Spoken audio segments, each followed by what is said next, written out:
you need to understand the mercy on the cross is not only for Israel but also for the whole world. సిలువలో కనపరచబడిన దేవుని మహిమ అనేది కేవలం ఇశ్రాయేలు జనాంగానికే కాదు, ప్రపంచమంతటికి కూడా ఆయన మహిమ కనపరచబడింది. Oh, on the cross we see the glory of God. సిలువలో దేవుని మహిమను మనం చూస్తాం.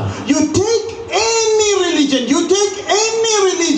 the glory of all their gods are found in cruelty against man, but in God's glory it is always cruelty against God himself. మీరు ఏ మతాన్నైనా గమనించండి, లేకపోతే ఏ దేవుణ్ణైనా మీరు గమనించండి, వారి మహిమ వారి క్రూరత్వములో కనబడుతూ ఉంది.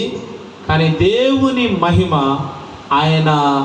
ఆయన శ్రమను పొందే సమయంలో, ఆయన కఠినత్వాన్ని అనుభవించే సమయంలో ఆయన మహిమ బయలుపరచబడింది.